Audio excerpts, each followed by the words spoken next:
governments and also their partners, about fostering a recovery that is resilient and led by the communities.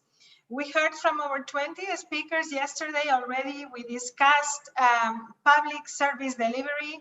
We also discussed inclusion and human rights and equality. And today we are going to organize our discussions in two panels. One that will be focusing on achieving planetary, social, and economic resilience, and the other one that will focus on multi-level governance and partnerships for the goal.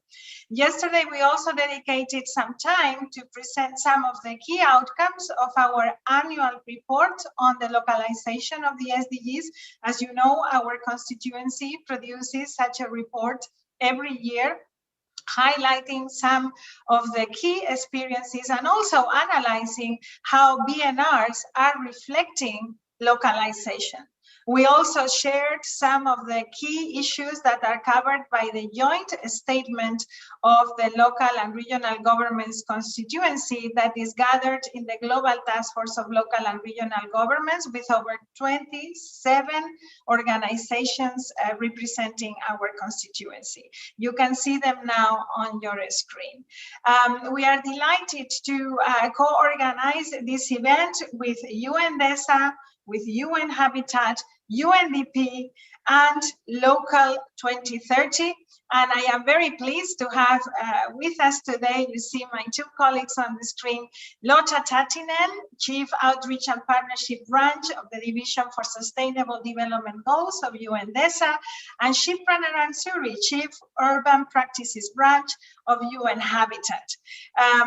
Lotta is going to start facilitating the first segment, and Shipra will be facilitating the second segment. We have an amazing list of speakers, very diverse representation from all parts of the world. Thank you for joining us once again, and good luck to you, Lotta. The floor is yours.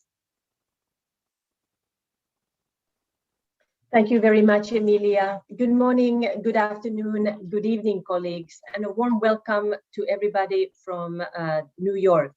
It is such a pleasure for me to be moderating this panel today.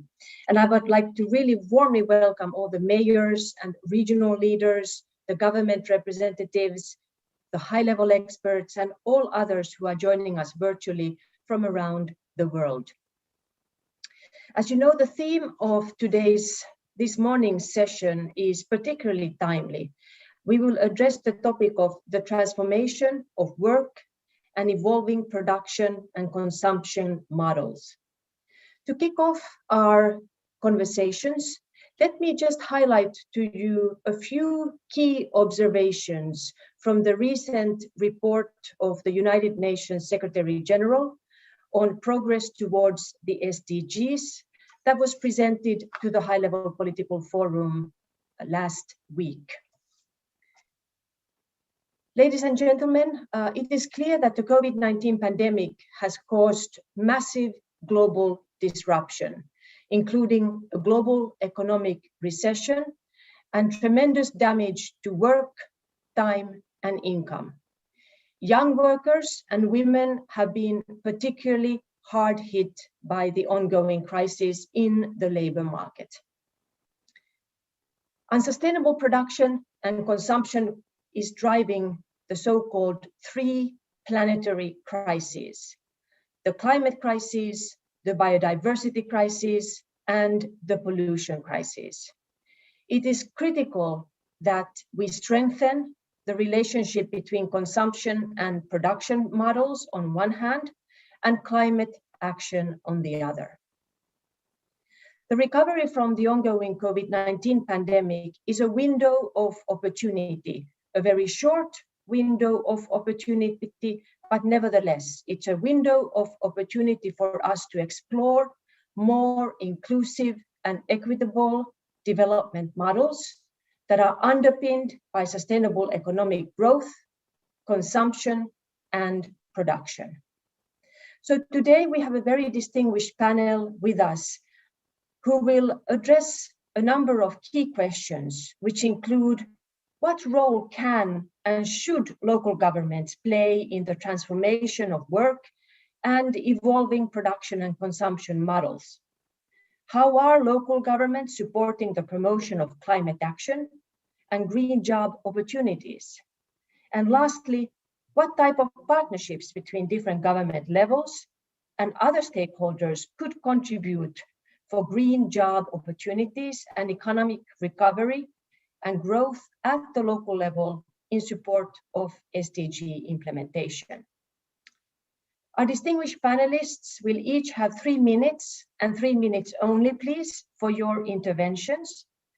And without further ado, let me please now invite our first speaker, the distinguished Mayor of Amman, Mr. Youssef Swavarbeh, to take the floor. Mayor, the floor is yours.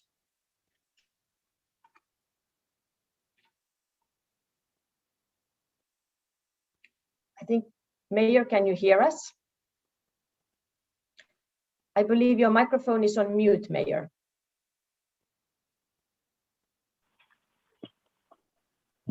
نعم الآن الصوت. نعم أسمعكم تمام. شكرا، مساء الخير جميعا، الزملاء قادة المدن والشركاء من المنظمات الدولية، السيدات والسادة. يسعدني أن ألتقيكم اليوم من عمان في منتدى الحكومات المحلية والإقليمية الرابع حول توطين أهداف التنمية المستدامة 2030، والتي تعد فرصة جيدة لنا لتعزيز الشراكات والتعاون لجعل مدننا أكثر منعة في وقت يشهد فيه العالم اضطرابا كبيرا يتفاقم بفعل أزمة صحية غير مسبوقة وهي جائحة كورونا، وما يصاحبها من تحديات كبرى على كافة الأصعدة، الأمر الذي يستلزم بذل كافة الجهود لبلوغ الغايات المشتركة ومواكبة النمو المتسارع بخطط وبرامج تعزز من جودة الحياة ورفاهية الإنسان لبناء مدن منعة وشمولية. وبالرغم من أن الأردن كغيره من الدول يواجه عدة تحديات ناتجة عن جائحة كورونا، إلا أن مدينة عمان استمرت لتكون مدينة منعة بأهلها ومؤسساتها، حيث تم العمل على توثيق وعرض حالة المدينة ومنعتها خلال هذه الأزمة، وفعالية الأداء المؤسسي لأمانة عمان الكبرى، وتم إعداد تقرير بعنوان أداء أمانة عمان الكبرى ومنعة المدينة خلال الجائحة. ظهرت فيه الحاجة إلى إعادة النظر في أساليب التخطيط الحضري والتوصية بضرورة إنشاء نموذج علمي لإدارة الأزمات على أساس مؤشرات حضرية حقيقية، وإنشاء قاعدة بيانات تخطيطية شاملة لجعل عمان أكثر مرونة وأمانا من حيث الصحة والأمن والتنمية الاقتصادية والاجتماعية، وتعزيز الحلول الحضرية الخضراء وحماية النظام البيئي الطبيعي وتعميم الإجراءات المناخية لخفض الغازات الدفيئة. وفي هذا الإطار حرصت مدينة عمان على تعزيز مساهمتها في دعم جهود المجتمع الدولي والجهود الوطنية في التقدم نحو تنفيذ معظم أهداف التنمية المستدامة، وليس فقط الهدف رقم 11 المتعلق بالمدن، وبالتعاون النموذجي والتشاركية مع الجهات الدولية والمحلية والمبني على الشفافية والمصداقية والشمولية لتعميق الأثر التنموي الاجتماعي الإيجابي. فمسيرة التنمية في عمان تمضي بكل عزم من خلال إنجاز الخطط التي توافق مع أهداف التنمية المستدامة، حيث أطلقت استراتيجية منعة عمان في 2017 لزيادة منعة المدينة واستدامتها وتعزيز صمودها، والعمل على عدة محاور منها البنية التحتية كالنقل المستدام وتطبيقات المدن الذكية والتحول الإلكتروني والمحور المجتمعي والاقتصادي والصحة والرفاه الاجتماعي والاقتصاد الأخضر والطاقة المتجددة النظيفة وغيرها من القطاعات ذات الأثر المباشر على حياة المواطنين. هذا بالإضافة إلى خطة عمان لمواجهة التغير المناخي وخطة تحويل عمان إلى مدينة خضراء وخارطة الطريق لمدينة ذكية. وجاءت جميع هذه الخطط والاستراتيجيات بالتشاور مع كافة الأطراف ذات العلاقة وبشراكات متجددة ودائمة مع المؤسسات المحلية.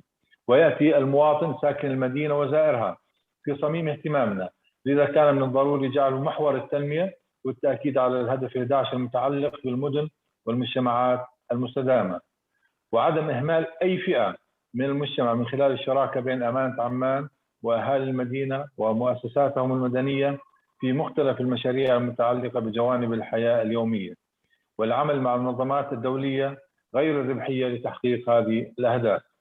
فعلى سبيل المثال تم تقديم خدمات متنوعة بالشراكة مع العديد من المنظمات والهيئات الدولية مثل اللجنة الدولية للإغاثة الIRC والوكالة الألمانية للتنمية الGIZ للوصول إلى العائلات المحتاجة والمتضررة من الإغلاق ومساعدتها من خلال برامج دعم نقدي وعيني ومعنوي.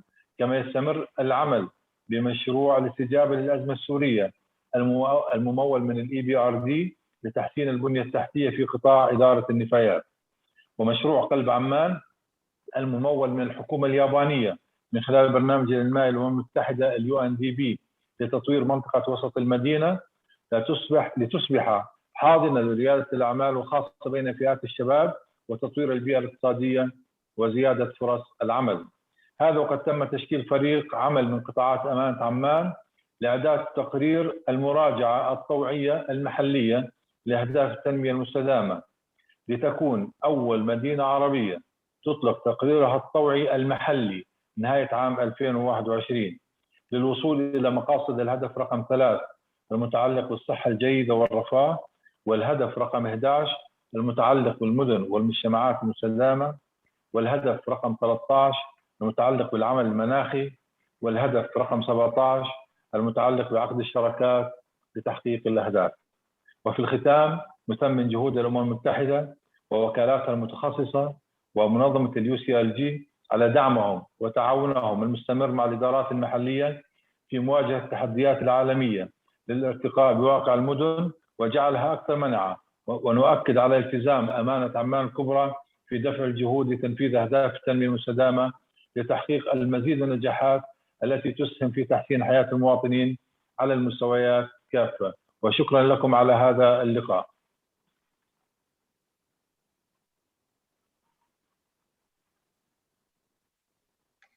Thank you very much, Mayor, for those inspiring remarks. And I would like to really commend the city of Amman for spearheading your VLR, which is an inspiration to other cities in your region. Let me now give the floor to Mr. Philip Rode, who is the Executive Director of LSC City. Mr. Rode, you have the floor, please. Thank you very much. It's a real pleasure to be speaking to this group. And I would like to take on the challenge which Lotta presented to us around the transformative force of local and city governments head on, with a reference to how also at a much bigger level economic development thinking is changing around an argument that we really need to embrace the SDGs through a mission lens. The economist Mariana Mazzucato has very forcefully argued that we need to enable our development much more forcefully through state intervention in the right way to allow the kind of new jobs and new prosperity to be aligned with the constraints of the planet and a whole range of new very severe crises. And that brings me then to an interpretation of the mission, which is not too far off from the recent experience around the notion of emergencies and how governments at all levels came together to tackle one particular issue, to address one major priority about COVID, and to suggest in the spirit of a very important initiative called the Emergency Governance Initiative by United Cities and Local Governments, Metropolis, and the London School of Economics, to argue that the way we need to increasingly urgently address many of our SDG targets may be through a mission or indeed an emergency approach. If we then want to pair this with a very strong, decentralized, multi-level system, it requires us to really get back to some fundamental questions of the institutional arrangements within which we embed local government. Yes, this will demand from us to reconsider questions of how we distribute power across the vertical, as well as issues of coordination. But at the core of strengthening our local governments, there needs to be something around really stabilizing the heart of those local governments, and in some instances even further enable also the executive to take decisions, of course, as much as possible legitimized by the local population. We'll then have to advance radical innovation and intervention by being much more flexible and embrace experimentation and accept also in some instances a degree of failure, because with the experiments we can't just go for a route where we know there is sort of zero opportunity for failure. Innovation requires, to a degree, of course, the ability to also fail. We need to enable rapid and fast decision making and ultimately, of course, deal with a very equitable response to these crises or these missions which are ahead of us. Now, how does this in a much more concrete way then translate to what local governments can and should do? Above all, there is the importance of coordination and the degree to which we are enabling our systems to coordinate across different sectors, or whether that's health, environment, transport, utilities, education, and so on, or indeed across the vertical. Local governments also on top of that know they need to coordinate with their neighbors and have to invent tools for a more sort of territorial aligned approach.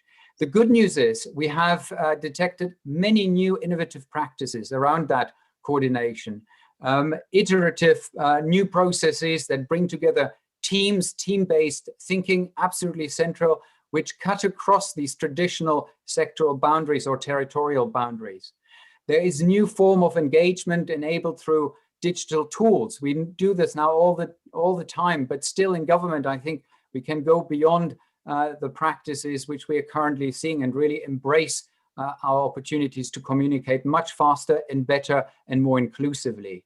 And we can also build capacity more than ever before, not least because of digital tools, but also because educational practices have become much more targeted and cities can learn from each other. They often have the institutions on the ground that are specializing in education in these related fields. And I want to finish by specifically highlighting the role of city networks and local government associations. Again, something we have seen in the current crisis.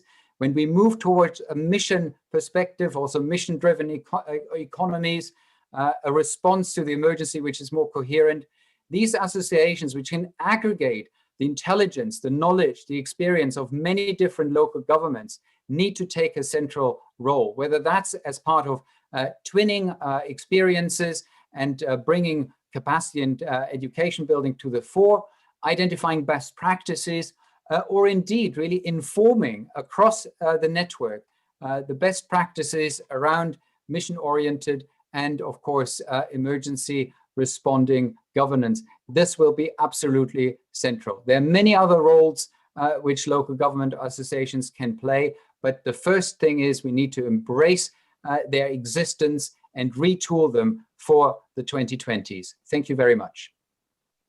Thank you so much, Mr. Rode, for those extremely insightful remarks, which I'm sure will inspire all our panelists in their work. Let me now invite Mr. Tunç Soy, who is the mayor of Izmir in Turkey, to deliver his remarks. Mayor, you have the floor, please. Thank you so much for the opportunity and best regards from Izmir. Famous thinker Karl Polanyi's book, The Great Transformation, begins with this famous sentence: 19th century civilization has collapsed. The main thesis of the book is as follows: the free market economy, which was gradually adopted in the 19th century, abolished traditional social relations and created an artificial market society. In this process, which started from the villages of England and spread all over Europe, the masses were migrated to the cities. The capital profitability crisis that emerged in the labor-capital conflict paved the way for the First World War and fascism, respectively. Polanyi's findings still light the way for today, because the market economy has become globalized, and today it has become more decisive for the fate of societies than ever before. Today, world societies struggling with global inequality, injustice, and poverty created by market forces are also struggling to exist and defend their values.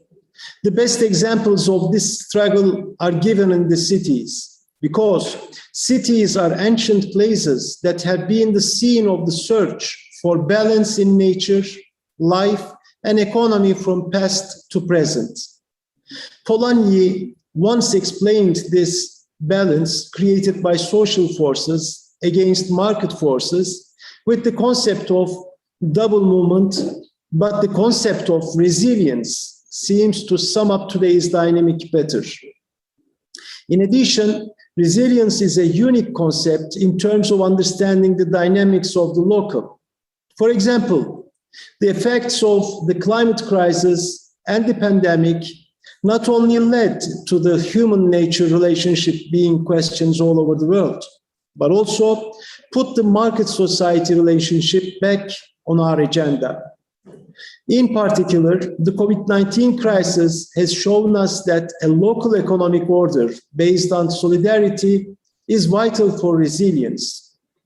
As Izmir Metropolitan Municipality, we acted with this responsibility and became the first city in Turkey to prepare the Crisis Municipalism Action Plan, which includes the measures and solutions to be taken throughout the city against the possible economic, social, and health problems that the pandemic will reveal. We implemented the People's Grocery Project, enabling poor families to donate food via digital platform. This took its place in history as Turkey's biggest solidarity campaign during the pandemic period. In addition to social economic resilience, we have prepared a Green City Action Plan and Sustainable Energy and Climate Action Plan with EBRD, who granted support to strengthen ecological resilience. In addition, the Living in Harmony with Nature strategy document, which we have prepared recently, is a detailed study aiming at the penetration of nature into the city and connecting Izmir with green corridors. Within the scope of this study, we aim to establish a connection between the city center and the culture of the rural area and to bring different and social disconnected groups together. I shared these examples with you to emphasize that Izmir has a strategy in every dimension of resilience. In other words, Izmir is a pioneer city that can develop policy and strategy in Turkey. Izmir believes in democracy, transparency, and common sense. We know that we need to act together with all urban actors for a future that is more sustainable and urban resilience, and we are taking all necessary steps for a green new order. I'm very happy and honored to share at the United Nations High Political Forum that we are the first city in Turkey to prepare the Izmir Voluntary Local Assessment Report, Izmir VLR, which we see as one of the most important steps of this process. This report has been prepared with a model that I regard as the Urban Alliance and the care so much about. In other words, this report is prepared under the leadership of the Izmir Sustainable Urban Development Network with the contributions of Izmir Metropolitan Municipality, industry and business world, non-governmental organizations. In this process, important institutional mechanisms such as the Administrative Committee, Academic Advisory Committee, and the Coordination Committee formed by Izmir Sustainable Urban Development Network provided communication with all important actors and institutions of the city, while various trainings and workshops were organized in order to raise awareness about Izmir VLR. More than hundreds of people attended the online training every day, representing their institutions and organizations, especially our representatives of the sustainable offices of Izmir district municipalities. the most important feature of the Izmir VLR report is the local targets and local indicators determined for Izmir as a result of the workshops held with all participants. In other words, the Izmir VLR report localized the Sustainable Development Goals and reinterpreted 169 global targets with group discussions. Thus, in total, 132 targets and 219 local indicators sets were determined for the city of Izmir. Izmir local targets and indicators have been approved by the Academic Advisory Committee composed of respected experts in Turkey. Therefore, we can say that this is a first among the VLR reports prepared all over the world. In the Izmir VLR report, we discussed the concepts of human rights, culture, and digital democracy, which we consider important in terms of sustainability, separately in 3 dimensions, and we found it extremely important to share our current situation analysis in these areas with you. In particular, we aim to bring our city, which has hosted ancient cultures in history, to the fore against in this field. We would be very happy to see you among us at the UCLG Culture Summit, which we will host in September 9. In summary, I hope that the Izmir VLR report, which we will submit at the end of the month and will prepare regularly from now on, will be inspiring not only for our city, but also for all the other cities of the world. And I look forward to seeing the steps in which inter-urban cooperation and solidarity are institutionalized under the umbrella of the United Nations. With my deepest regards, thanks to your attention. Thank you so much, Mayor, for your remarks, and congratulations to Izmir for completing your voluntary local review. We are very much looking forward to seeing this report, and thank you also for highlighting the stakeholder engagement aspect so vividly. Let me now turn the floor over to Mr. Dato Haji Zamani Ahmad bin Mansour, who's the mayor of Shah Alam in Malaysia. Mayor, you have the floor, please. Thank you very much, distinguished moderators, speakers, and panelists. Assalamu alaikum and very good morning to all. I'm Zamani Ahmad, Mayor of Shah Alam. Before we deep dive into the topic given, let's have a look at glance where is Shah Alam. Shah Alam is a capital city of Selangor State. Shah Alam City Council is the caretaker of the Shah Alam. Ladies and gentlemen, we have the vision in transforming Shah Alam into a vibrant, conducive, and renowned city.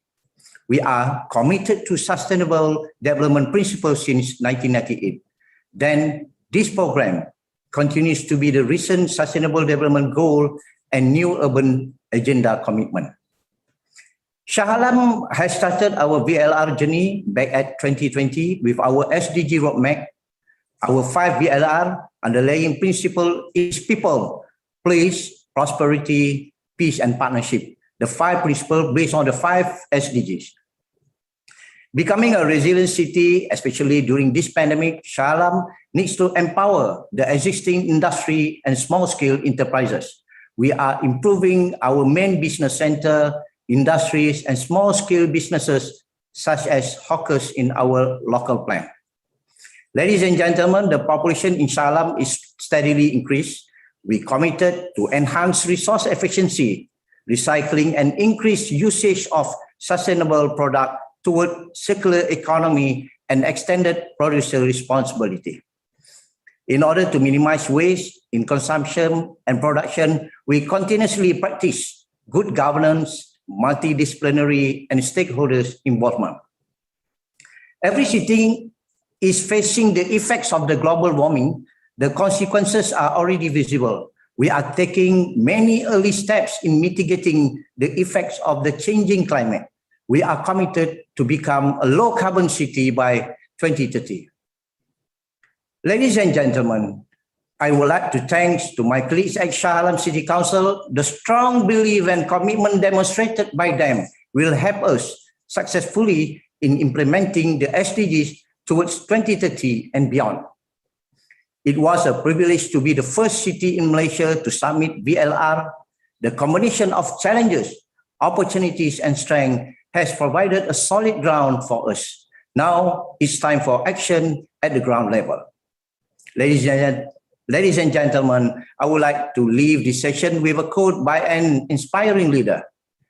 Think local, act global, learn global, and apply local. Thank you very much. Thank you so much, Mayor, for those highly inspiring remarks. And I would really like to commend you for your leadership in chartering your city towards becoming a low carbon city, which is truly commendable. Let me now turn to Dr. Heba Mogabeyeb, who's the Chief of Regional Planning Sector in the Ministry of Planning and Economic Development in Egypt, for your remarks. Ms. Mogabeyeb, please, you have the floor. Thank you, and thanks for arranging this important event. I'm so proud that I'm participating with you and showing the case of Egypt. I will speaking actually I will divide my speech into 3 parts. First, I'm gonna highlight on the economic reform that Egypt is taking this year. And then I'm going to highlight on the green economy initiative or strategy, and then the localization of the SDGs. For the economic reform that Egypt in 2016 launched its first phase of the economic reform program that's entitled the National Structural Reform Program, which focus on macro financial and monetary policies, focusing on developing the capital market and the trade market and the labor market. Recently, just a few weeks ago, we launched the second phase of this program that focuses on sectoral reforms, targeting enhancing the production and consumption models on the governorate level. The reform aligns with both Egypt Vision 2030 and the UN 2030 agenda, and it contains a comprehensive set of objectives and measures to implement the reforms for all pillars and sectors. It targets increasing the resilience of the Egyptian economy and its ability to absorb external and internal shocks and promote decent employment, and transform the Egyptian economy into a more productive, knowledge-based economy that consider the requirements of the fourth industrial revolution. The enablers of this structural transformation are improving the efficiency of labor market and vocational education and training, improving business environment, enhancing the role of the private sector, upgrading the governance and efficiency of public institutions, promoting financial inclusion and facilitating access to finance, fostering human capital via education, health, and social protection. Each of these policies actually are well-designed, have well-designed implications on both production and consumption models on national and local level. With the implementation of this reform, the government of Egypt is aiming to reach well-defined quantitative targets of macroeconomic indicators by the financial year 23-24 that are reaching 6 or 7 gross rate of real GDP. The percentage of investment to GDP is to reach at least 20%, and non-oil exports to GDP to reach at least 10%, doubling that of the financial year 1920. That as well has implication on enhancing the public investments and spending. In achieving these macroeconomic targets, 3 sectors were targeted that are manufacturing, agriculture, and IT. Why these particular sectors? Because of the strong sectoral interlinkage and its impact on employability, the high competitiveness and added value, its share in the GDP, and more importantly, the ability to improve. The reform program targets on increasing the share of these 3 sectors as a percentage of the GDP from 26% in the financial year 1920 to reach 30 to 35 in the financial year 23-24. Focusing on the manufacturing sector, what are we targeting in this sector in particular? Enhancing the sector value chain, attracting lead anchor investors, including the experts of high-tech industries from 3% of total manufacturing experts in 2019 by 20% yearly. And we have a complete strategic, a complete national strategy for this particular target, increasing the experts of the medtech industries as well by 10% annually, and 70% of the Egypt's experts to be directed to the EU and Gulf countries. That has a significant implications on the quality of the products to ensure such high standard, to enter such high standard markets. Increasing the share of the micro, medium, and small enterprises in the experts from 10% in 2020 to 20% in 2024. These policies, of course, have a positive impact on the employment and mainly employability at the SMEs. I move now to the second part, that is green economy. Green economy is one of the main priority issues in Egypt. We launched the Egypt Vision targets on renewable energy and 20% of the energy mix. In 2021, Egypt launched environmental sustainability criteria to green the national budget and national investment plan. According to these criteria, 15% of the national investment plan in the year 2021 was composed of green projects, and we are targeting to doubling this in the financial year 21-22 and to reach 50% by 24-25. In this respect as well, we have different strategies, different relevant strategies and projects, such as the National Strategy for Climate Change, National Hydrogen Strategy to explore the opportunities of production, use, and transport of hydrogen as a source of energy, especially blue and green hydrogen. In addition, we are working on clean mobility through enhancing the electric railways, electric vehicles, and replacing the old vehicles with modern ones with more efficient energy consumption, digitization and automation of government services and reduce mobility, establishing the largest solar farm in the world, that is in Aswan, through a private public partnership that of course creating lots of jobs in Aswan, the governorate, on the governorate and local community, establishing wind farms in Gulf of Suez using modern technology, allowing the operation of these wind turbines without affecting the pathway of the seasonal migration of the birds, applying modern irrigation technology and increase the efficiency of irrigation system to reduce water loss. We have as well, we launched the tariff in feed-in tariff for the renewable energy to encourage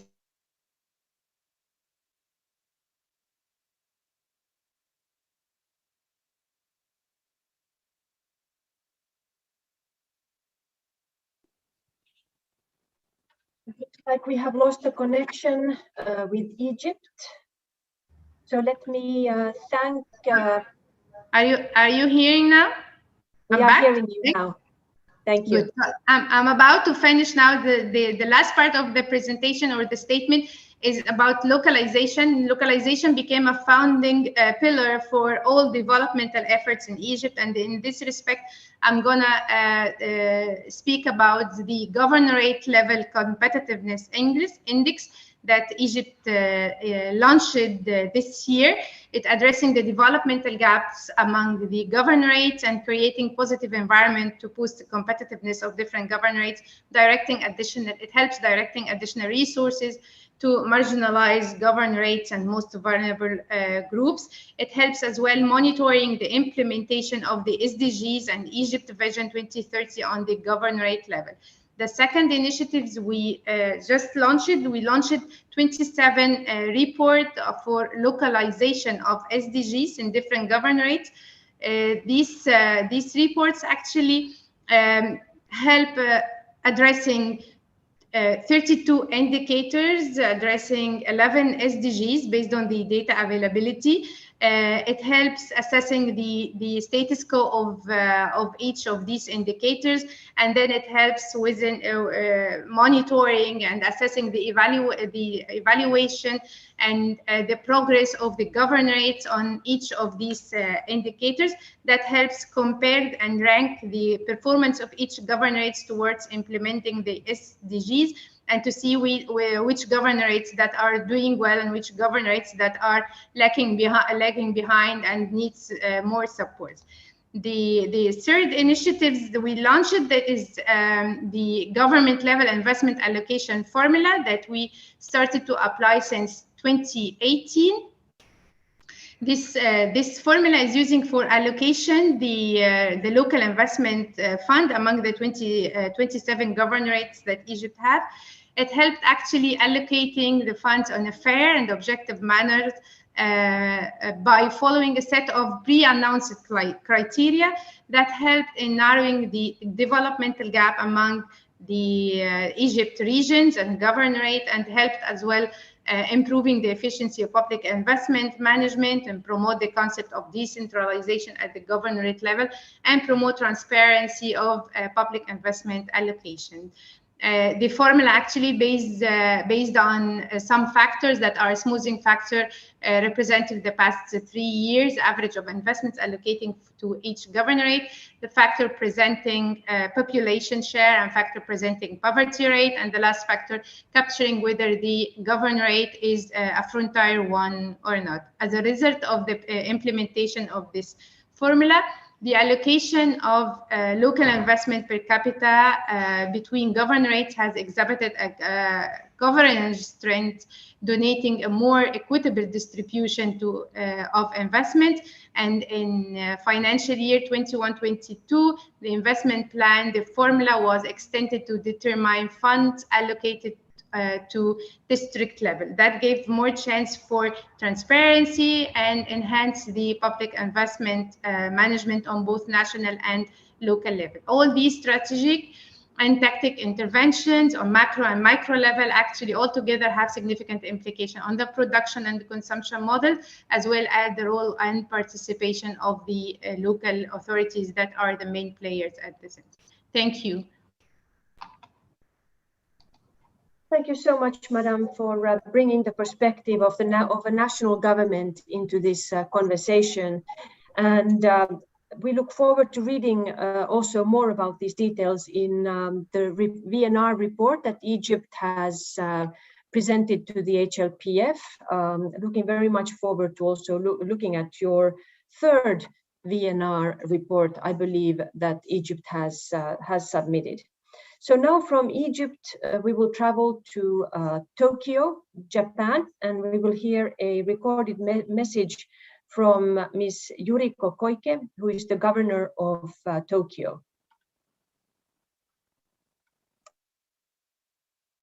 Honorable mayors and distinguished guests, we currently face two major crises, the threat of COVID-19 and the climate emergency.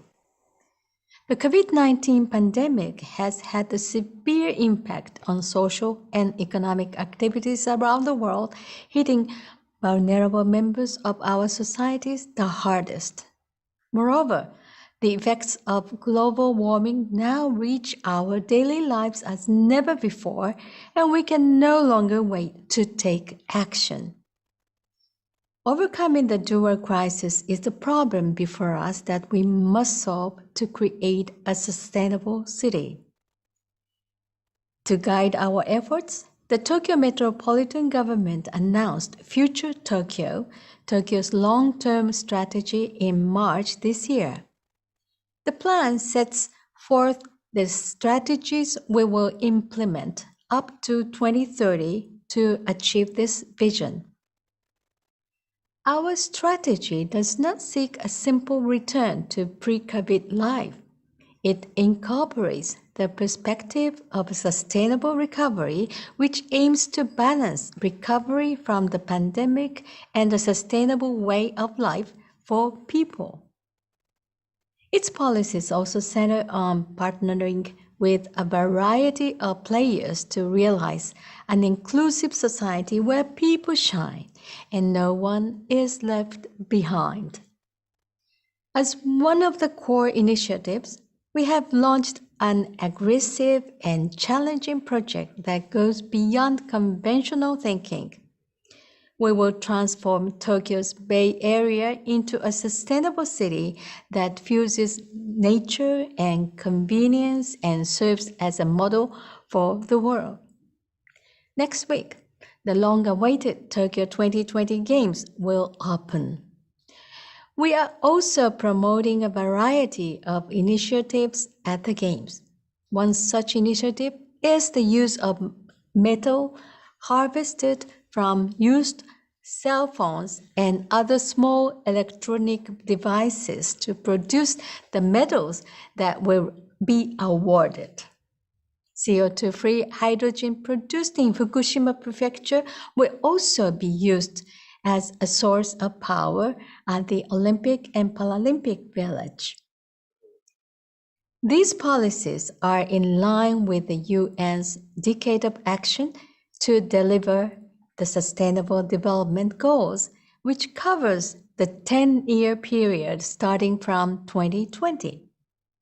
And to further promote this momentum together with other cities, today we present Tokyo Sustainability Action as the Tokyo Metropolitan Government's voluntary local review. Now is the time for us to take action, especially as we face these major crises, and the Tokyo Metropolitan Government will stand at the forefront of advancing initiatives. I hope that our initiatives will contribute to resolving challenges shared by major cities. Together, let's advance a sustainable recovery in all areas and progress toward a future filled with hope. Thank you very much for listening. Thank you, Governor, for those very inspiring words. And we would like to congratulate Tokyo for your voluntary local review report, which has been launched today. And we wish all colleagues in Tokyo the best of success with the Tokyo Olympics. Before I hand the floor over back to Emilia, allow me to thank our panelists very much for sharing your insights and your very concrete steps and actions you are taking at the local level to make the SDGs a reality for your citizens.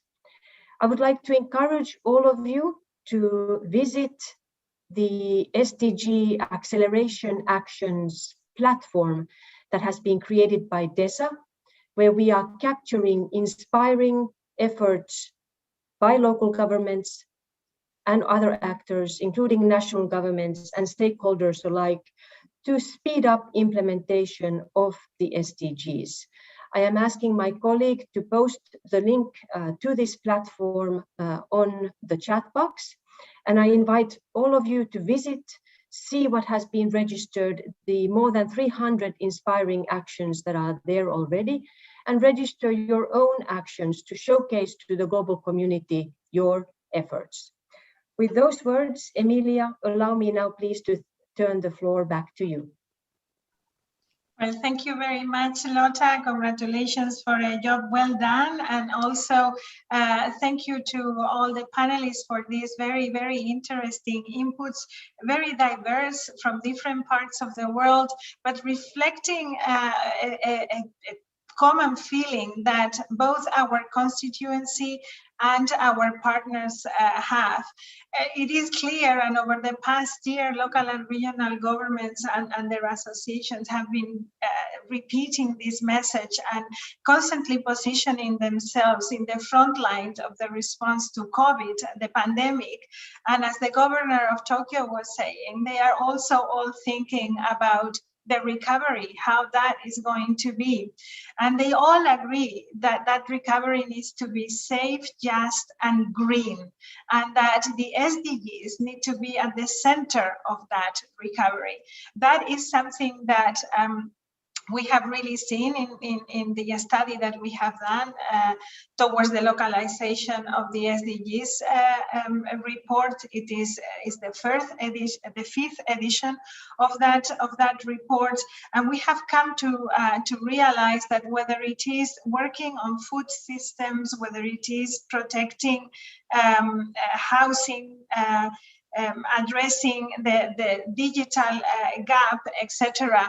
Our constituency is extremely committed to making sure that the recovery is more equal, that the quality is at the center, and that that our relationship with the planet is different. In the joint statement that we have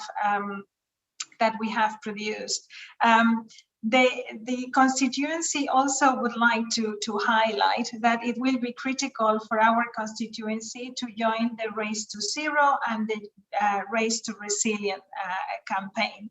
But they also call for enhanced capacity building for our constituency. There are many local and regional governments around the world that need to be supported in developing their capacities, and that need to see a clearer connection between the development agenda and the climate agenda. What our constituency is pleading for is an equality-driven system that fully engages local and regional governments and their associations in the development of the recovery plans, and also enables them to deliver universal basic services linked with the healthcare that will deliver decent jobs and opportunities for all, powered by this green and sustainable vision that the mayor of Amman, the mayor of Izmir were sharing with us. It is a vision that implies using the most appropriate technologies available, but that needs to contribute also to in this urban era, visualize the rural-urban continuum, this symbiosis that is so important for all of us. The constituency also calls for peer-to-peer cooperation and an accountability system involving all of our partners that also drive us to a co-creation of renewed systems of governance. And I think that from the inputs from Professor Roth, this is something extremely critical. We are facing new types of crises that will force us to also revisit how our governance models function. And I really welcome also the inputs from Egypt, because we see that this call for multi-level governance that the constituency is doing in the joint statement that you can see in the chat find some return there, and we hope that that will extend throughout the different countries and the members of the United Nations. We have all the links in the chat. The platform that Lotta was referring to, but also the annual localization reports and our joint statement. And I just wanted to take the opportunity to reinforce these messages that the constituency are doing around the topics that bring us together in this first panel. And with that, I'm going to invite you all to stick around. We are going to have a short break so that we can sort out the backstage and come back to you with the next panel in just a few minutes. Please don't go anywhere. My colleague Shipra Narangsuri is ready here, so we will be back in a second. Thank you very much.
Welcome back, colleagues. We are in the second panel of the second day of the Local and Regional Governments Forum in the High Level Political Forum 2021. The panel that is about to start is dedicated to multi-level governance and partnership for the goals. And as you can imagine, this is a very important topic that is very close to the heart of our constituency, but also to UN Habitat, one of the key partners of this Local and Regional Governments Forum and the Local Governments Agency of the United Nations. And I am very, very pleased to give the floor to Sipra Narang Suri, Chief Urban Practices Branch of UN Habitat, that is going to be facilitating the exchange with an exciting list of panelists. Sipra, good luck. The floor is yours. Thanks, Amelia. Thank you, Excellencies, speakers, participants, dear colleagues, friends who have stayed with us for the last 2 days. It's always the most difficult to facilitate the last panel of any forum like this. So many good speakers, so many good reflections and ideas and experiences have already been shared. So thank you for staying with us. And thank you for joining us on this very, very important panel on multi-level governance and partnership for the goals. And of course, starting with taking a minute to congratulate you, Amelia, UCLG, the Global Task Force, and all our co-organizers that together with Habitat have made this edition of the Local and Regional Governments Forum both possible, but also successful, enriching, enlightening, and very, very exciting. This space, the annual Local and Regional Governments Forum, is very, very important for us at UN Habitat. As Emilia just said, working with local and regional governments is in our DNA. It's in our mandate. Localization of global agendas is something we have been doing for a very, very long time. And working with both individual local governments in our technical work, but also the constituency, the associations, the organized platforms is absolutely fundamental to UN Habitat's work. And as Amelia, you just said, the role of local and regional governments has never been more clear, never been more prominent, and never been more important than today as we battle a crisis that is unprecedented in at least a generation. So it's a real honor for me to be to have the possibility to moderate this panel that I and we at UN Habitat consider really key in realizing the SDGs, implementing the new urban agenda, and indeed shaping our common future. The call for multi-level governance from the constituency, which has been reiterated in your joint statement, resonates very much with UN Habitat. Over the past 2 days, we've discussed a number of important themes: local service provision for the recovery from the pandemic and the implementation of the SDGs. We have heard about the centrality of local and regional governments in fostering social inclusion, reducing inequality. And just before this panel, the previous one facilitated by Lotta, my dear colleague from DESA, we have outlined the pillars of socioeconomic resilience and how to rebuild it from the bottom up. But to do all of this, to recover better and to achieve the SDGs, we need multi-level governance. We need solid multi-level, multi-stakeholder partnerships. They are the enablers for all of the rest to happen, the foundation upon which we need to base our current and future work for development. The process of recovery from the pandemic is really a window of opportunity for us, a window of opportunity to explore new forms of governance anchored on multi-level cooperation and mechanisms for vertical and horizontal integration. And let us not forget that strong institutions are very much an integral part of the Sustainable Development Goals. The successful implementation of SDGs 16 and 17 is absolutely essential. There are two of the goals with several targets that advance the enabling environments at local level and ensure the inclusion of groups which are often excluded from decision-making processes. I'm very happy to say that at Habitat, we are looking at the issue of multi-level governance very closely, and we intend to deepen our work on it in the coming months with new research, new action-oriented tools, new normative guidance. A key milestone is imminent. Tomorrow with UCLG, we will launch the second volume of the guidelines for voluntary local reviews that explore the linkage between VLRs and VNRs, providing recommendations to both local and national governments to strengthen their cooperation for SDG implementation and reporting, and thus giving a boost to multi-level governance. And we've heard about VLRs throughout these 2 days. So I'm very, very excited about the new guidance we're about to launch tomorrow. That said, and without further ado, I would like to come to this very interesting, very exciting panel. As Amelia said, it includes representatives from different spheres of government. I would like to invite you all to share your perspectives. 3 minutes each, please, because we are really at the end of the Local and Regional Governments Forum, and we have to keep it sharp, focused, clear, strong. And let me, with those words and with that guidance, now invite our first speaker, Mr. Abdesamad Sakal, President of the Rabat Saleh Kenitra Regional Council, also the President of Oru Fogar. Mr. Sakal, the floor is yours.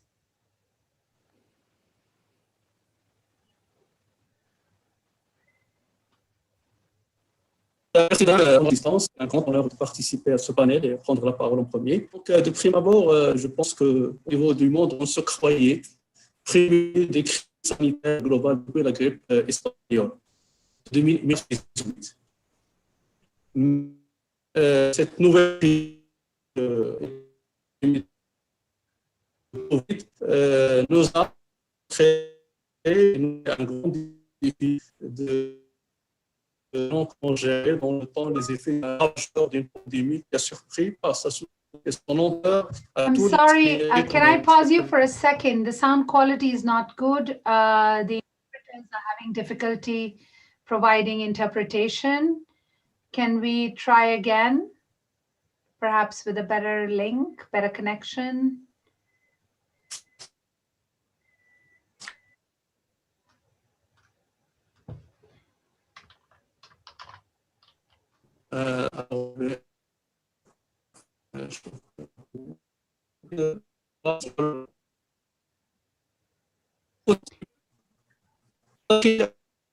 Cannot hear anything. My apologies.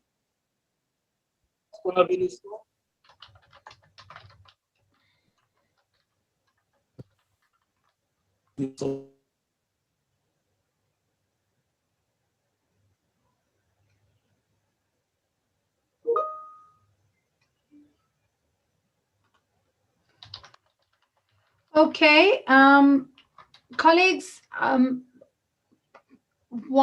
let's try one more time. Otherwise, I will ask the technical team to perhaps help Mr. Sakal sort out his connection while we go to the next speaker.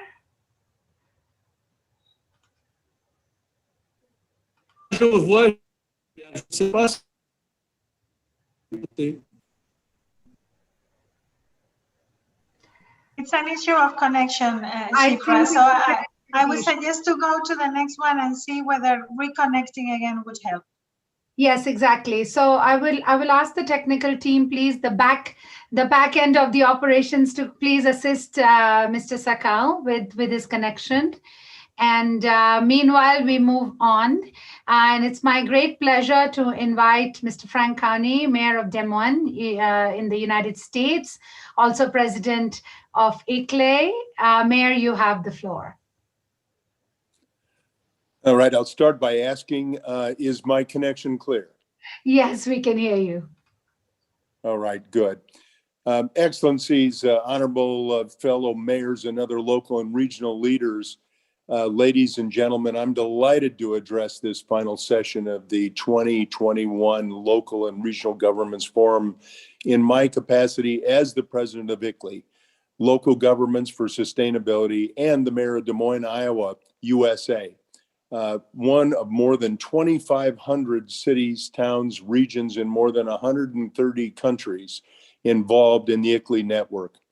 ICLEI serves as the focal point of local and regional governments on behalf of the Global Task Force of Local and Regional Governments at the UN processes related to climate, biodiversity, and land degradation as the legacy of the 1992 Earth Summit. The challenges, lessons, and experiences over the past couple of months and years have clearly demonstrated that the sustainability,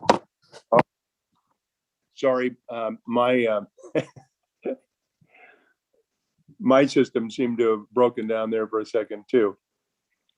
Any rate, we can hear you. Please go on. Okay, thank you. So ICLEI does serve as that focal point since that 1992 Earth Summit, and the challenges, lessons, and experiences over the past couple of months and years have clearly demonstrated that sustainability of the urban world in the post-COVID pandemic can only be achieved if multi-level collaboration becomes the new normal. In this regard, I would like to frame my inputs in today's discussion on three main themes. ICLEI's progress over the past years, embracing the multi-level collaboration experience in climate, nature, land is a good practice for both the Global Task Force and the UN, and some reflections on the evolution of the inclusive material-lateralism. First, with members of its network constituting around 80% of all voluntary local and subnational reviews submitted as of May 2021 and counting, ICLEI is proud to demonstrate a significant legacy, culture, and momentum in accelerating SDG localization in UN Decade of Action. Between 2018 and 21, more than 1,200 cities, towns, and regions, and more than 100 countries took part in 146 activities organized by ICLEI. These activities charted the path towards low emissions, nature-based resilience, circular and equitable development, and building more sustainable urban world for all. While these 146 activities have addressed all 17 SDGs, those relating to cities, SDG 11, climate, SDG 13, energy, SDG 7, and consumption, SDG 12, have received the most intensive attention in the ICLEI activities. Of these 146 activities, the Korean National Program, organized in collaboration with the local Sustainability Alliance and the Korean Ministry of Environment since 2018, is recognized as one of the best practices of ICLEI. I'm proud to note that as of May 2021, cities, towns, and regions within our ICLEI network constitute close to 80% of all the voluntary, local, and subnational reviews submitted to the UN DESA. And even more interesting, with the new ICLEI members like Izmir, Orlando, Malmo, joining these efforts in 2021. I'm also happy to hear that tomorrow, ICLEI US is also kicking off an important SDG city challenge for US cities together with numerous partners.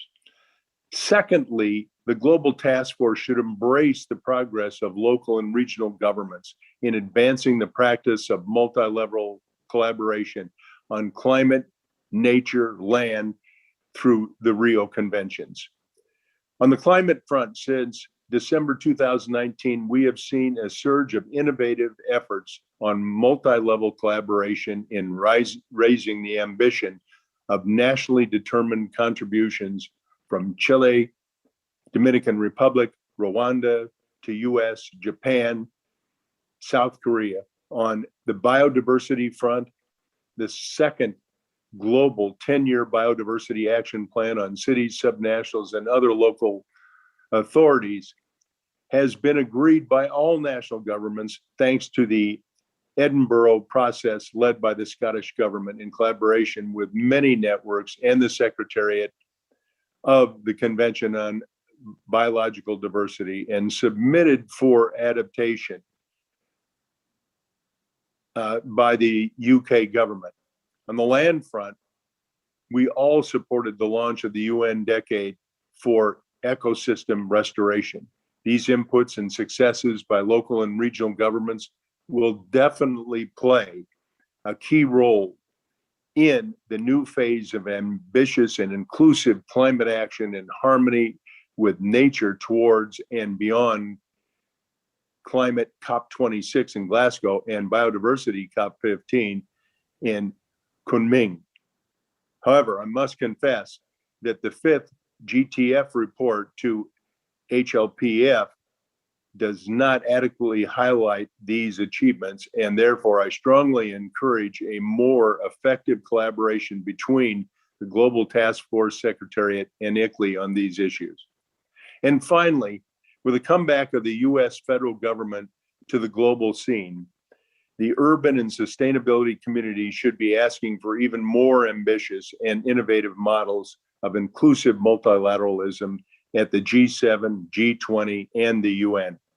And as a US mayor committed to global peace and sustainability, I am particularly proud and happy to address the UN community with the prominent commitments and actions of the US federal government as the national and global levels under the leadership of President Biden.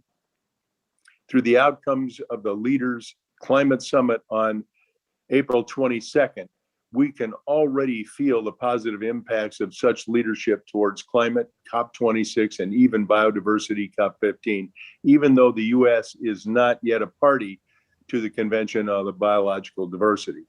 This gives all of us a powerful opportunity to push for G7, G20, and the UN to be more ambitious on inclusive multilateralism and multi-level collaboration. The creation of Urban 7 as an input to the G7, where I happily endorse on behalf of ICLEI and the US Conference of Mayors, and the Task Force on Future Cities of the UN Secretary General Antonio Guterres at the beginning of his second term, are all important progress in 2021, which can and must provide significant momentum to all our efforts on inclusive multilateralism and multi-level collaboration.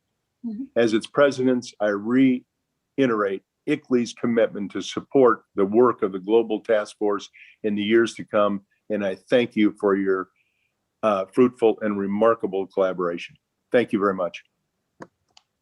Thank you very much. Thank you very much, Mayor, and thank you for highlighting that multi-level governance starts from the global and the international level, not just between national and regional and local. So thank you for highlighting that, and thank you for also flagging for us the very important questions around climate, around biodiversity, and around the importance of multi-level governance and multi-stakeholder partnerships to achieve those goals as well. And congratulations to ICLEI for leading from the front in the COP process, both the biodiversity as well as the climate COP process. So thank you again. Let me now go straight to our next speaker, Ms. Maria Civitena Vázquez, President of the Government of Navarra in Spain. Madam, you have the floor to share with us your perspective.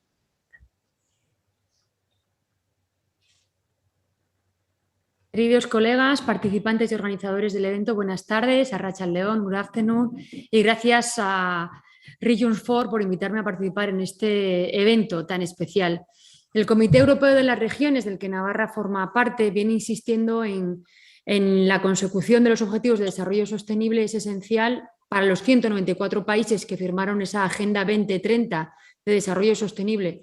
Y compartimos con ese comité que la pandemia actual y también las consecuencias económicas, sociales y medioambientales deben dar un nuevo impulso para alcanzar esos objetivos propuestos. Y también compartimos que el objetivo de no dejar a nadie atrás exige que todos los niveles del gobierno garanticen una integración multinivel y el diseño de políticas que se apoyen mutuamente y sean coherentes entre sí. En el caso español, la mayor parte de esas competencias que tienen que ver con la gobernanza, con crear sociedades inclusivas, con la innovación, con el empleo, la mayor parte de esas competencias están atribuidas, en nuestro caso, a los gobiernos autonómicos, y de ahí la relevancia que tiene la implicación y el compromiso, como decía, de los gobiernos regionales como el Gobierno de Navarra en la respuesta a los retos que la pandemia ha puesto sobre la mesa y que precisa, bueno, pues sobre todo de esa aceleración necesaria para avanzar en el cumplimiento de los ODS. Y quisiera compartir con ustedes cómo desde el Gobierno de Navarra estamos liderando y fomentando esa recuperación resiliente. Hace ya algunos meses aprobamos el Plan Reactivar Navarra, Nafarroa Suspertu, como respuesta a las consecuencias sociales, económicas y medioambientales que la pandemia está teniendo en nuestra comunidad. La crisis del coronavirus ha dejado patente que la comunidad foral no es ajena a las grandes dinámicas internacionales. Efectivamente, la pandemia ha sido global, como también lo son las grandes transformaciones que exige esa Agenda 2030 y que nos propone como palancas de cambio y que definen ese nuevo escenario mundial.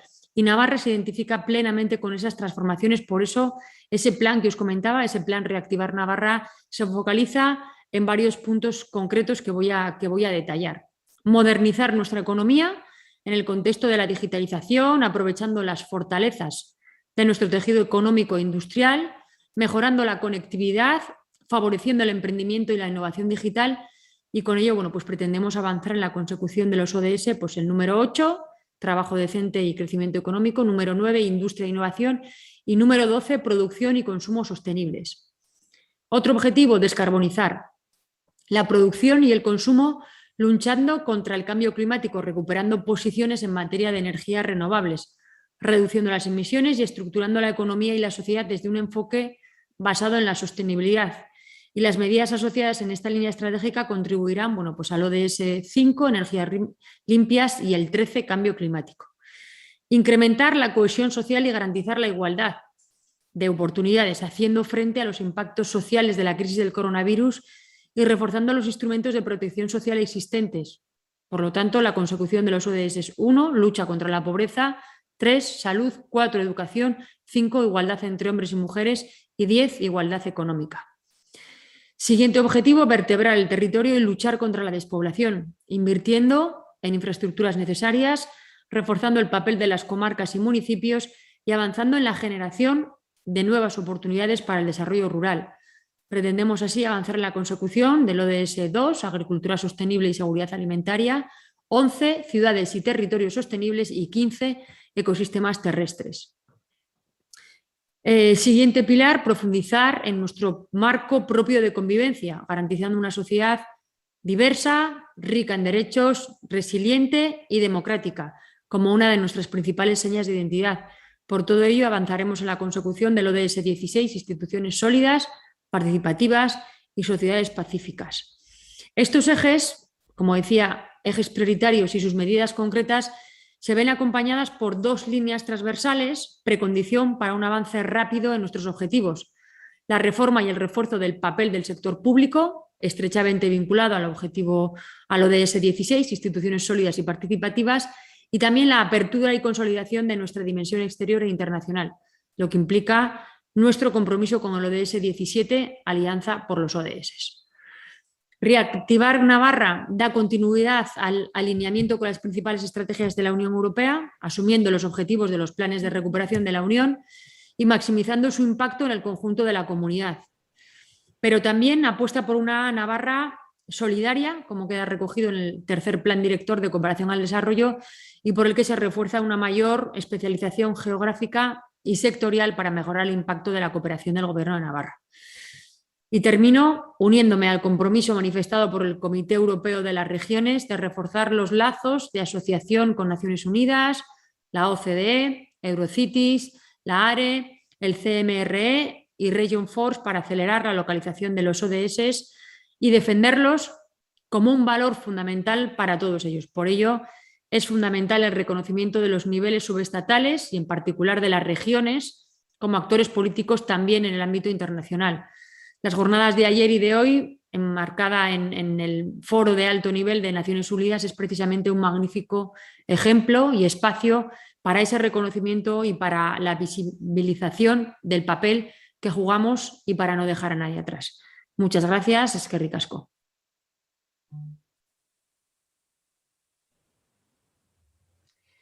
Thank you very, very much, both for aligning and explaining how you've aligned your objectives with the Sustainable Development Goals in such an articulate fashion. Thank you. And also for reinforcing the point, the very important point, that local and regional governments are not merely arms of delivery. They are political actors and they are political agents, and they must be engaged at the highest multilateral level and at all levels in all conversations if a difference has to be made on leaving no one behind. So thank you very much, Ms. Navasquez, for highlighting those dimensions for us. Let us move now, keeping it going, let us move to Argentina. And it's my pleasure to invite Mr. Fernando Quiroga, General Director of International Relations of the National Council for the Coordination of Social Policies from Argentina. You have the floor, sir. Muchas gracias. Buenos días a todos y a todas. Voy a tratar de hablar lento para favorecer el trabajo de los intérpretes y que no nos odien. Bueno, en principio comentarles que es un placer estar acá presente con ustedes representando a la Argentina. Argentina es un país que está fuertemente comprometido con la Agenda 2030. Ustedes saben que el año pasado, en el Foro Político de Alto Nivel del 2020, presentamos nuestro segundo informe voluntario nacional con, digamos, los avances, pero también con algunas deudas pendientes, por supuesto, y estancamientos en materia de implementación de los ODS en Argentina, producto del último periodo gubernamental que nos antecedió, ¿no? Es una realidad. Y que el próximo año, en el 2022, Argentina ya ratificó su compromiso y su voluntad de presentar su tercer informe voluntario nacional, que va a dar cuenta realmente, digamos, de este periodo del nuevo gobierno que se inició en 2019 y que entonces tendríamos 2 años prácticamente para poder rendir cuentas de que si efectivamente estamos avanzando, estamos yendo por el buen camino o todavía tenemos que generar mecanismos de aceleración, digamos, de los ODS en esta última década, menos de una década que nos queda por delante. Bueno, en segundo lugar, luego de ratificar el compromiso de Argentina con la Agenda 2030, manifestar también que para Argentina la Agenda 2030 es parte constitutiva de su política internacional, es parte de nuestra política exterior, así como el respeto a los principios de derecho internacional, así como el respeto a la soberanía, por supuesto, la cuestión Malvinas es central para nosotros, así como el multilateralismo y también cuestiones vinculadas con la integración regional y la cooperación sur-sur. En ese sentido, la Agenda 2030 hace parte, digamos, de estos lineamientos centrales de la política exterior argentina. Pero no solamente es eso, sino que también para Argentina la Agenda 2030 es una agenda de desarrollo, no solamente global, sino también una agenda de desarrollo nacional. Es decir, que Argentina toma como propio los postulados que plantean los objetivos de desarrollo sostenible e intenta, a partir de eso, construir su plan estratégico nacional para la implementación de la Agenda 2030 a través de acciones concretas que impacten en los territorios, es decir, que modifiquen, que transformen la calidad de vida de nuestros pueblos, de nuestras comunidades. Es por eso que Argentina desarrolló, digamos, un mecanismo de participación interinstitucional coordinado por nuestro Consejo de Políticas Sociales, que está presidido por Victoria Tolosa Paz en Argentina, que tiene esa responsabilidad, y que está incluido, digamos, integrado por todos los ministerios nacionales que hacen parte del gobierno argentino, es decir, tanto el Ministerio de Desarrollo Social, como el Ministerio de Salud, el de Mujeres, etcétera, todos, y conjuntamente trabajamos, digamos, para la elaboración de ese plan estratégico. Al cabo de un año de trabajo, luego del foro del 2020, Argentina inició, digamos, este recorrido de construcción de la nueva matriz ODS, que es este plan que les comento, y al cabo de un año, decía, tenemos ya terminado nuestro plan y tenemos hoy, digamos, de las 169 metas que se acordaron a nivel global, Argentina adoptó 121 metas como prioritarias para desarrollar a nivel nacional. 40 metas más que en la época pasada. Y sobre esas metas, obviamente todas con sus indicadores de seguimiento para poder monitorear efectivamente si avanzamos o no, también con acciones concretas que Argentina ya definió, que está desarrollando y que va a seguir desarrollando para contribuir con la implementación y la consecución de los objetivos.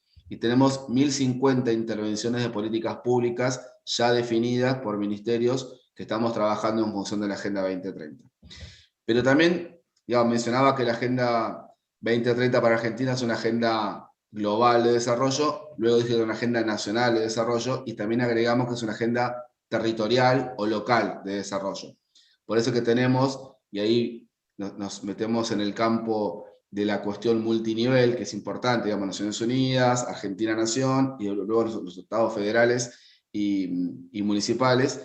Ahí entonces construimos algunos mecanismos también de participación con los estados subnacionales, podríamos decir, para que se entienda bien el concepto en Argentina, que son 24. Con ello conformamos una red federal de ODS con quienes venimos trabajando mes a mes a través de mecanismos que fortalezcan las capacidades de gestión de cada estado subnacional, digo, para trabajar con la Agenda 2030 adaptada a la realidad y a las prioridades, por supuesto, identitarias, culturales, territoriales, ambientales, etcétera, que tenemos en nuestra tan grande y diversa Argentina, ¿no? Y junto con los estados subnacionales estamos trabajando también y avanzando fuertemente, aunque es un poco más difícil, con los gobiernos locales. En Argentina tenemos una extensión territorial muy importante, lo ven en el mapa, digamos, y tenemos aproximadamente 2.300 gobiernos locales en Argentina. Es como casi inabarcable en un periodo de tiempo corto poder, digamos, dar cuenta de una interacción con todos esos gobiernos locales. Pero bueno, con los gobiernos subnacionales.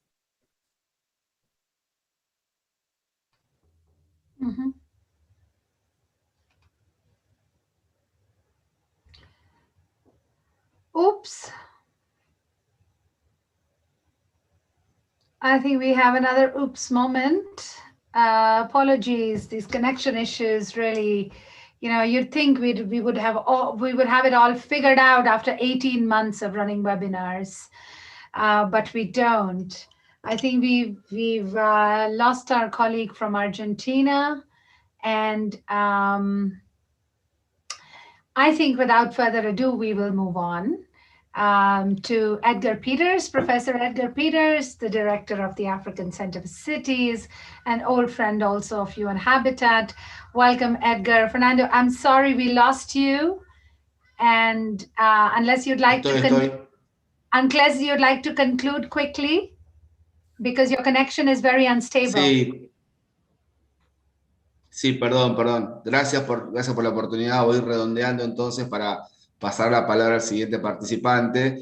Estaba mencionando, digamos, el trabajo con los gobiernos locales, que nos parece muy importante también, porque es una agenda, como decía, territorial y una agenda local. Y en ese sentido, venimos trabajando con aproximadamente 124 gobiernos locales ya en Argentina, con quienes tenemos un trabajo fuerte de cooperación para adaptar la agenda a su propia realidad local, y también en ese entorno, y no solamente en el nivel local, sino también del nacional, pero también en el local, generamos instancias de participación social, y ahí introducimos el concepto de las alianzas tan importantes, que para Argentina también lo son, digamos, tanto con el sector privado como con la sociedad civil, incluyendo sindicatos, ONGs y todos los actores que conforman una comunidad. De esa manera, con los gobiernos locales, con el apoyo de los gobiernos subnacionales, con el apoyo de la cooperación internacional y el sistema de ONU en Argentina, y con la vocación política del gobierno nacional, vamos trabajando en instancias de participación territorial,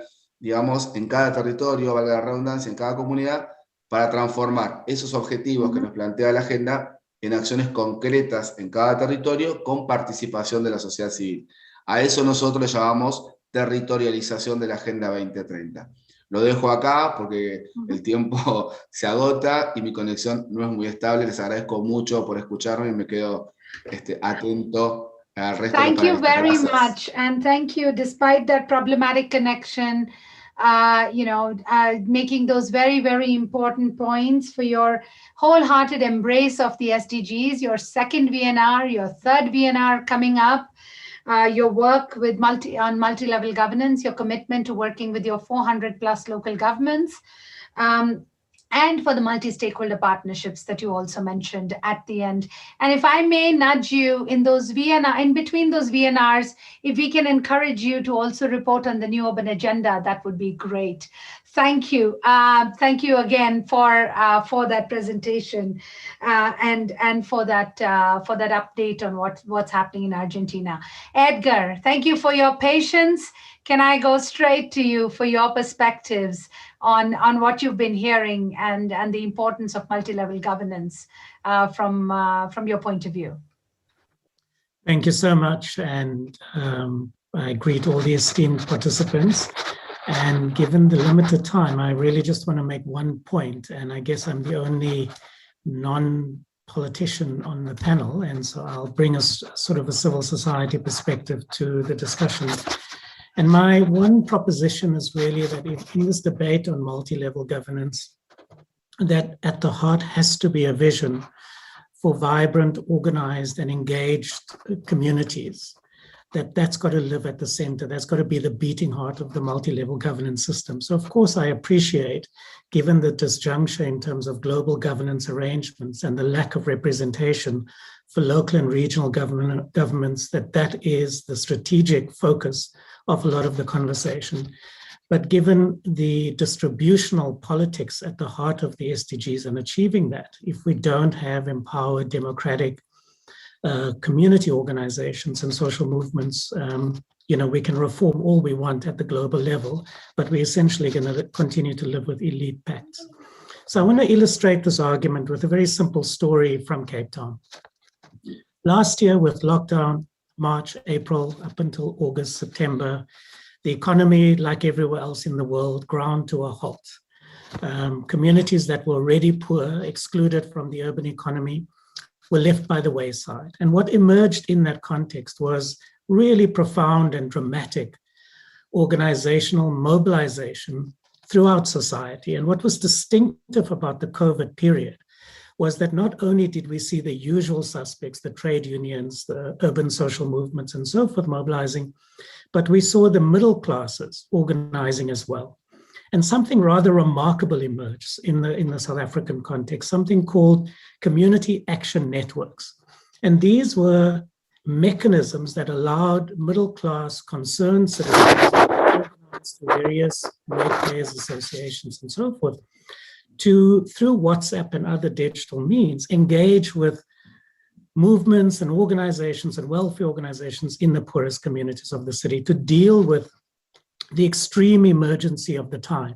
Emergency around access to water and sanitation services, emergency around access to food, emergencies to understand what the public education task was around masking, around basic hygiene, and so forth.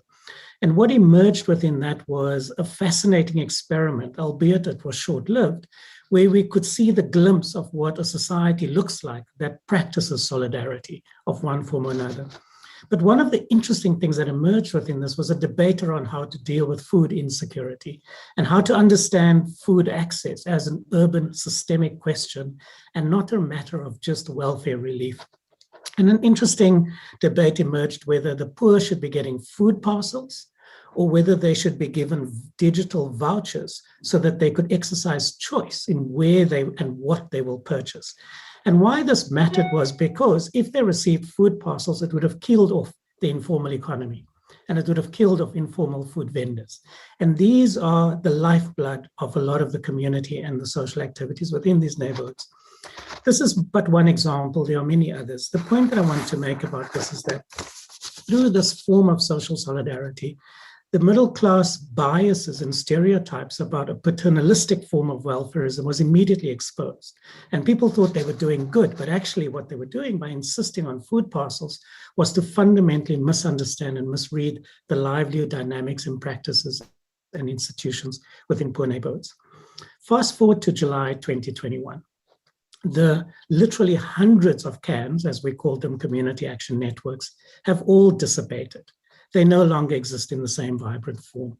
Instead, what we have is now something called the Western Cape Food Forum, which is an intermediary space where organized groups, including the private sector, the retail sector, informal food vendors, and so on, are discussing what Cape Town's urban food system should look like and how to retain some of the solidarity related aspects within this. And I don't have to make the point, obviously, that this goes to the heart of what localizing SDGs mean. It's these practical debates about access, about equitable access and control.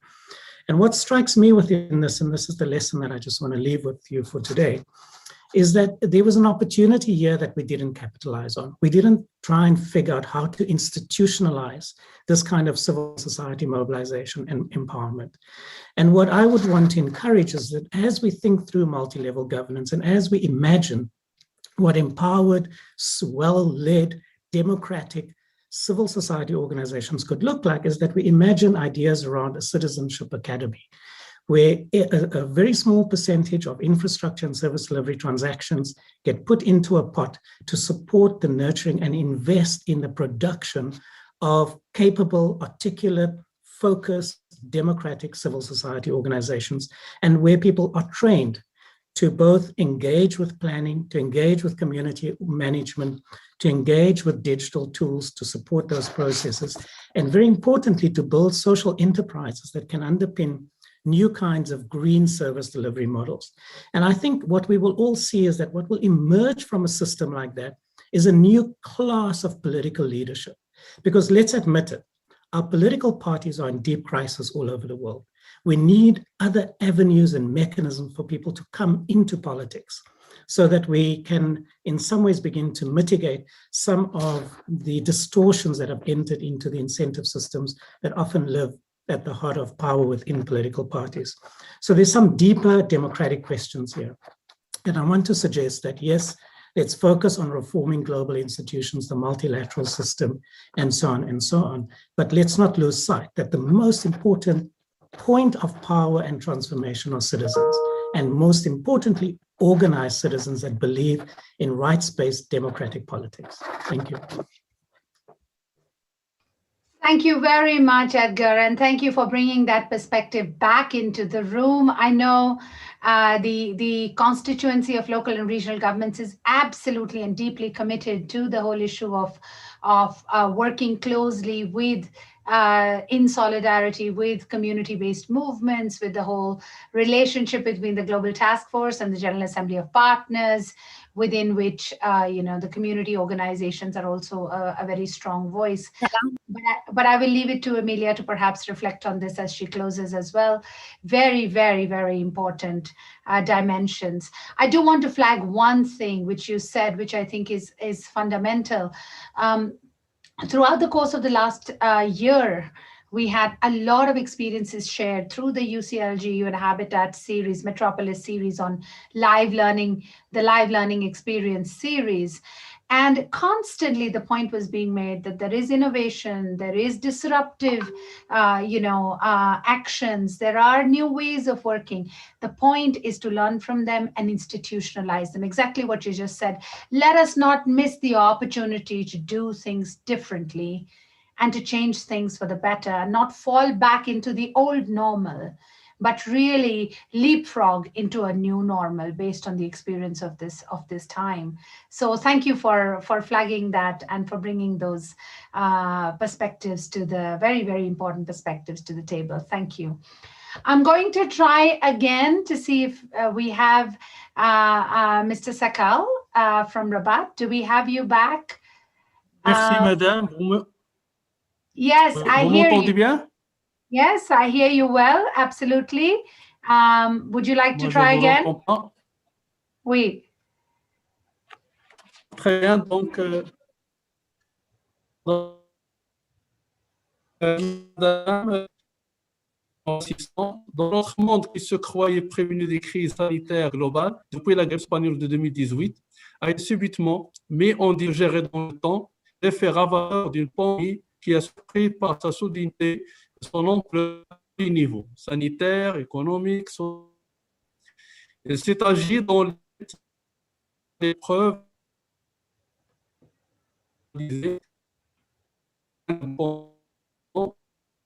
on pensait avoir des limites déterminantes règles de fonctionnement.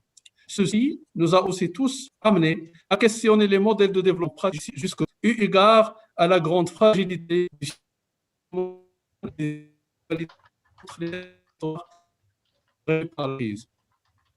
Il est à mon sens, même si cela peut paraître contradictoire, important d'emprunter deux voies parallèles et complémentaires pour reconstruire le monde post-Covid. S'il s'avère essentiel de maintenir les aspects de globalisation et tout ce qu'il offre, opportunités d'ouverture, d'échange et de complémentarité entre les nations, il est certain qu'il va falloir se recentrer sur la protection et le développement des économies locales, de développer des chaînes logistiques et d'approvisionnement courtes et de donner la priorité à la garantie des services de proximité aux populations, notamment dans les secteurs clés comme la santé, l'enseignement et le social. Comme vous le savez, ces trois secteurs sont fortement sollicités lors de cette crise sanitaire et ont fait ressurgir les inégalités profondes de l'accès aux services entre différents pays, mais également entre les territoires d'une même nation, notamment entre l'urbain et le rural, entre les zones centrales, les villes et les pauvres. La prise en charge des multiples effets de cette pandémie mondiale interpelle aussi aujourd'hui aussi bien les États que les régions et les autres collectivités territoriales. Ils sont tous appelés à agir ensemble en adoptant les bonnes stratégies de mise en cohérence et les modes d'action les plus efficaces de coordination de l'action aux diverses échelles territoriales. Il s'agit là d'une opportunité de remettre en perspective le rôle fondamental des régions en tant qu'échelle territoriale appropriée pour concevoir en œuvre des programmes de développement durable, concertés, répondant au mieux aux besoins spécifiques des différentes composantes de leur territoire et de leur population. Pour cela, les régions sont appelées à innover en termes d'outils et de mécanismes de gouvernance pour une plus grande efficacité de leur action à plusieurs niveaux interreliés de l'efficacité stratégique prospective qui doivent intégrer de plus en plus dans leur cadre logique les outils des instituts et aux dynamiques d'œuvre sur le territoire. Deux, les modalités et critères de définition d'action en accordant la priorité aux citoyens ayant un impact direct sur la France, en accordant la priorité aux actions ayant un impact direct sur la route de l'économie et de l'emploi, en valorisant les apports de la démarche territoriale participative et en adaptant les interventions aux spécificités territoriales. 3. Les impératifs de la durabilité des processus et actions engagés qui nécessitent la réponse dans les médias aux urgences, de hiérarchiser les projets et qui offrent les meilleurs potentiels d'effets multiplicateurs d'activités et de bénéfices positifs pour la société. 4. La valorisation des apports du numérique, la démocratisation de l'accès et la réduction des fractures numériques, que ce soit par l'accès aux infrastructures, mais aussi par le développement des connaissances des populations pour un usage aisé de ces outils. Honorable Assistance, comme je l'ai toujours souligné, depuis le déclenchement de cette pandémie, les régions et gouvernements infranationaux sont en première ligne de la gestion de la crise et de la relance, d'autant plus qu'ils sont confrontés aux effets asymétriques de l'épidémie sur le plan sanitaire, économique, social et budgétaire entre les composantes du territoire. En effet, nous avons constaté les grandes zones urbaines, nous avons tous constaté que les grandes zones urbaines ont été touchées, mais parce que d'une même des quartiers, notamment les plus favorisés, ont été plus frappés que d'autres. Alors que beaucoup de cas ont été. Cette répartition est pleinement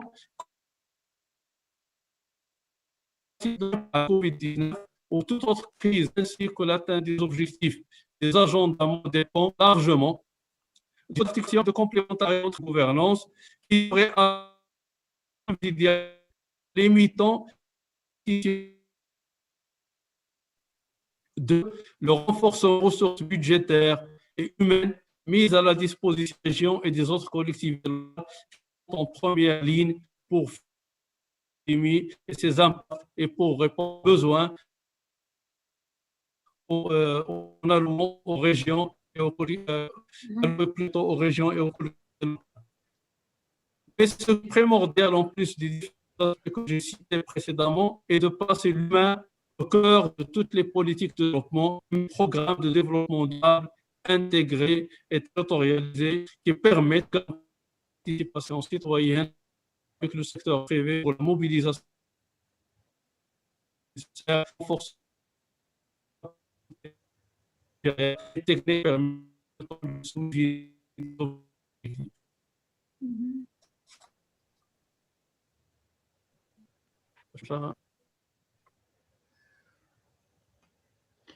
Apologies, the sound is really, really poor. Merci, monsieur, pour vos remarques. La traduction a été difficile en raison de la connexion. Désolé. Merci beaucoup. Really sorry for that, colleagues. Thank you very much again for your patience. We can't control connectivity issues in all corners of the planet, unfortunately. But let me wrap this session up now. I know we're running a little bit behind time, just with 2 or 3 key points. Again, one, the idea that the SDGs will not be achieved without a strong multi-level cooperation and multi-level governance. We have only 9 years to achieve the global goals that we have set for ourselves.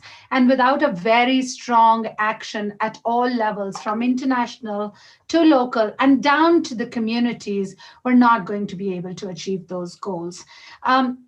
Second, we're seeing more and more communities, local governments, regional governments, national governments embracing the SDGs as their development frameworks. This is fundamental. National development frameworks or local development frameworks, post-COVID recovery plans, climate action plans cannot be divorced from the Agenda 2030 and the global goals. They have to be integrated, and there has to be that one global framework, the Agenda 2030, which remains the most robust framework for an inclusive, resilient, and sustainable recovery, a just and fair and green recovery from the pandemic. And the third, the absolute importance of taking communities along, of taking local communities, organized communities, whether it is communities of the poor or it is the middle class, of taking them along in this process. A point that Edgar made in this quest for solidarity is absolutely fundamental. So we have to, while we look above to the multilateral system and to building an inclusive multilateralism, we should not forget to look to the grassroots to take them absolutely along in this entire process. So with those words, Emilia, thank you very much for the opportunity. UN Habitat is absolutely privileged to have this special relationship and this special partnership with local and regional governments, the constituency, UCLG, the Global Task Force. And thank you again for maintaining and driving this thriving space for our engagement together. Over to you, back to you. Thank you very much, Shipra, and thank you also for your patience with these connectivity issues that are beyond our control.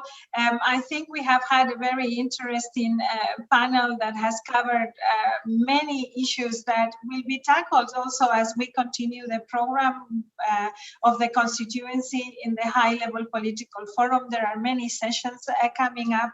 I will mention some of them right after our next speaker. We are very privileged to have with us today for some closing remarks of this event, Maria Francesca Espatolizano, Assistant Secretary General for Economic and Social Affairs of the Department of Economic and Social Affairs, DESA, as you know, one of the co-organizers of this institutionalized local and regional governments forum. We take great pride to see this forum coming up every year. So, Excellency Maria Francesca, the floor is yours. Thank you very much. And let me start, Excellencies, distinguished delegates, mayors, governors, ladies and gentlemen, by saying how pleased I am to deliver a few closing remarks at this fourth high-level local and regional government forum, a special event that we in the UN Department of Economic and Social Affairs are pleased to support in connection with the UN High-Level Political Forum on Sustainable Development. And first of all, I will express our gratitude to all the distinguished mayors, governors, national government representatives, and high-level experts from all around the world who joined us during the past 2 days. Our experience, rather your experience, and especially in this year of the pandemic, your commitment, insights, and inspiration will reverberate and support our common goal of achieving the SDGs for all at all levels. I also want to sincerely thank and acknowledge our partners from the Global Task Force of Local and Regional Governments, UN Habitat, UNDP, and the Local 2030 Coalition. Every year, we continue to further consolidate our partnership and collaboration, and this is reflected on the excellent outcomes of this event. To all participants connecting from around the world, we hope you were inspired and further motivated to continue your action towards the implementation of the Sustainable Development Goals. Ladies and gentlemen, throughout this special event, we have heard from all speakers how the SDGs are now more relevant than ever. The COVID-19 pandemic has challenged years of progress and advancement on sustainable development. At the same time, it has further demonstrated how we need strong collaboration between national governments and stakeholders, including local and regional governments, as we address the crisis and design recovery strategies that make our societies and communities stronger, more resilient, and more sustainable. Ladies and gentlemen, this year's event has touched upon very critical issues, including the unique role of local and regional governments in ensuring the provision of basic public services, as you have said, the importance of guaranteeing a social inclusion and prosperity for all, as well as the transformation of work and evolving production and consumption models. You also discussed the importance of multi-level governance and the need for strong, inclusive institutions at sub-national level as key elements for achieving the 2030 agenda. You discussed the complex challenges and specific needs of local and regional governments, including those related to financing, access to local data, and capacity building. You also shared concrete examples, policies, programs, and initiatives that demonstrate how partnerships and inclusive environments can be the strategic way to address gaps, maximize resources, and achieve common goals. I would like to invite you all to visit the UN DESA SDG Acceleration Action Database and register and share information about your own ambitious commitments in support of the 2030 agenda. This is a unique platform that shines a spotlight on efforts by all stakeholders at all levels that can bring about change and inspire others. Ladies and gentlemen, we live in an extraordinary, challenging time. In his State of the Planet address, the UN Secretary General reminded us that the global commons and global well-being are interlinked. This means we must act more broadly, more holistically, across many fronts to secure the health of our planet on which all life, I repeat, all life depends. In concluding, we are now in the decade of action for delivery of the SDGs. To be successful, we need the driving force and creative energy of local and regional governments, working in close partnership with national governments and of all stakeholders. Please do count on UN DESA and our continued support to your endeavors. Thank you for your attention. Thank Thank you very much, Assistant Secretary General for Economic Affairs. A few years back, very few years back, maybe only a couple of years back, we would have not believed our ears when listening to these closing remarks. Thank you so much for these very inspiring and encouraging words, I would say, for our constituency. It is important to acknowledge change when you are seeing it, because otherwise you will not be able to trigger the transformation that comes from that change. And I think it will be very important for our constituency to acknowledge the sophisticated, more mature type of partnership that we are able to develop with many different parts of the United Nations system. So thank you indeed for those remarks, and we will make sure that we make them known to the constituency that is not with us today. I would only like to give the floor to my colleague, Lucy Slacks, the Secretary General of the Commonwealth Local and Regional Governments Forum, to close for the final closing on behalf of the constituency. And just allow me to remind you, we are launching the guidelines for the voluntary local reviews tomorrow with UN Habitat, and we have also on the 15th a session on voluntary subnational reviews, and also sessions on voluntary local reviews on the 16th. So the high-level political forum is certainly not over for our constituency. There are also ICLEI side events coming up, and from many other partners. Thank you very much for these inputs. Lucy, last word to you on behalf of the constituency. Thank you very much, Emilia, and thank you, colleagues. It's a great honor just to be able to kind of sum up and respond to your final comments, Assistant Secretary General, but also to the comments from colleagues throughout the session today. And I think if we take away two lessons that are really critical and have really been emphasized throughout, I think the first is absolutely that we're all talking about people. We all want to keep communities and people right at the heart of the kind of development that we're looking to promote. And I think the second thing is that we now are really starting to acknowledge that we can't do this alone as different sectors. It's absolutely critical that we reach across, that we look at practical ways of working together. And I think, you know, we have the template in the Agenda 2030, in the SDGs. They speak really clearly to the commitment to multi-level governance. And that goes right from central government, some global development discussions, right to the community. And local government should be and must be absolutely a part of that. So I think I would really thank everybody who's made some amazing presentations over the course of the last 2 days to show practically how local government is already rising to the challenge, is already looking at practical ways of doing this. I'd urge everybody to attend the sessions tomorrow on the VLR process and learn further how we can actually align better what's happening nationally and internationally with what we're doing locally.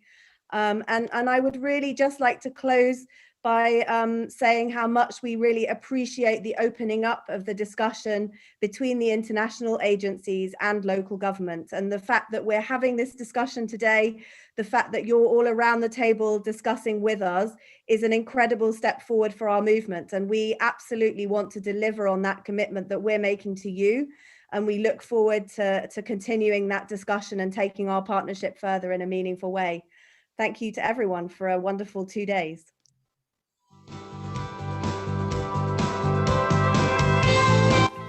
Thank you, colleagues. Bye-bye. Thank you. Thank you. Thanks. Bye, everyone. Thank you, everyone. Thank you.